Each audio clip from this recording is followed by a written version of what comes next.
What's going on YouTube? JT is Reborn here, and welcome back to another edition of my DC comic book reviews. And in this video, we'll be talking about Batman issue number 127. This one's written by Chip Zdarsky with art by Jorge Jimenez, and there's also a backup storyline written by Chip Zdarsky with art by Balin Ortega. And this is a pretty cool cover right here. This is Batman versus Failsafe, or Batman of Zurin the Batman of Zurin or however the hell you pronounce it. And Robin versus Failsafe, Tim Drake here. Yeah, the Batman of Zurin or whatever is kind of like some alter ego, I guess, of Batman. I'm not quite as familiar with this take on Batman, or maybe it's just been so long since I read stuff on it that I kind of forgot a lot of what it is. I think it's like some weird alter ego-esque version of Batman that kind of takes over or something like that. I don't know. It's here, so we'll just kind of roll with it. But we learn the origins of Failsafe, which Batman created as a contingency plan. They talk about the Tower of Babel storyline, where Ra's al Ghul had basically taken over, or used these plans Batman had to take out the Justice League. Also, there's a nod for Batman versus Robin, which I believe comes out next week, so I'll definitely be talking about that when it drops.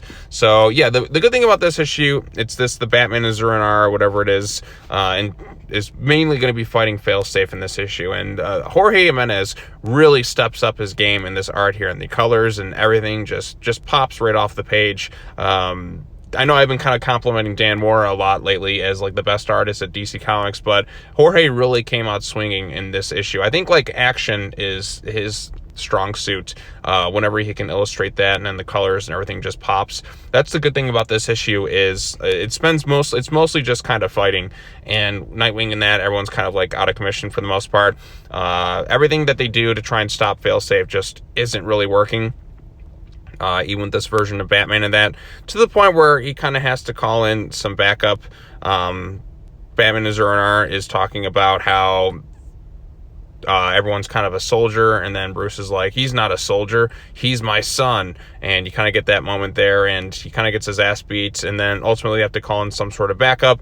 And in the cool moment of the final issue, Superman shows up. That's right, Clark Kent is back on Earth. I think, didn't this happen in Action Comics? I haven't been fully caught up with it at this point. I know he was off-world, but Clark is back, so I guess this takes place a little bit in the future or anything. I don't know where the continuity is at this point, if I'm being honest, because you get Dark Crisis and that, all that going on at the same time. It's just kind of hard to keep up with everything. I wish they would have just, had the big event, did their crossover stuff, and just kind of moved on from there.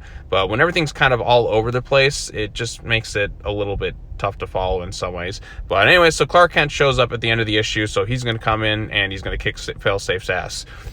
Then we get to find out what happened with Penguin. He didn't really die, spoiler alert. He got a nose job, faked his death, changed his name to Paul. Selina Kyle confronts him.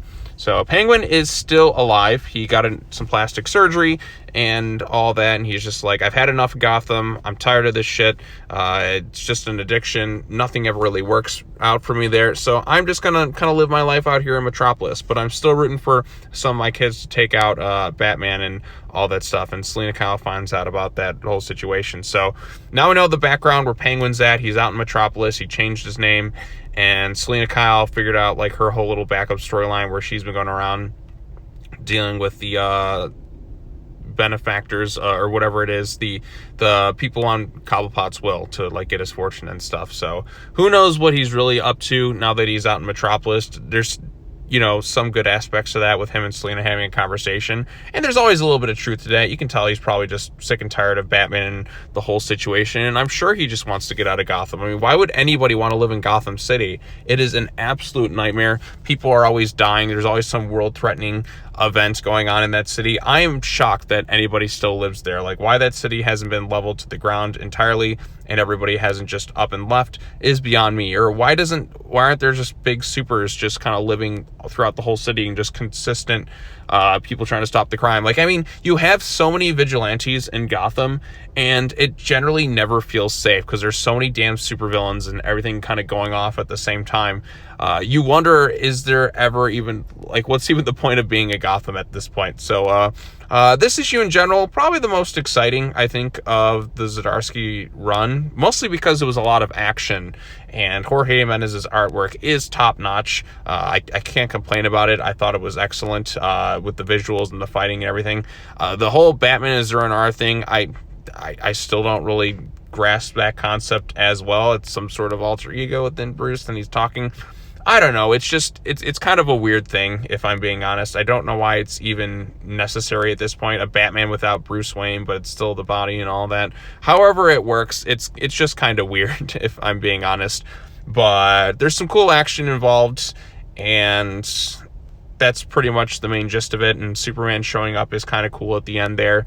Nothing truly mind-blowing or anything like that. This is an issue I'm going to necessarily go back and read for the story. I'll mainly just kind of look at it for the amazing artwork and the action and the panels and stuff there.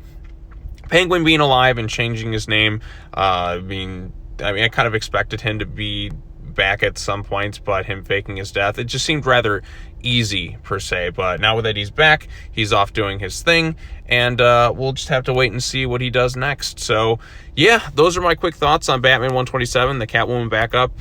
Kind of seemingly wrapped up that storyline rather easily for the most part. I'm sure we're going to get Selena Kyle confronting Cobblepot's children that are still alive, who are doing all the things they can do to get his fortune and all that.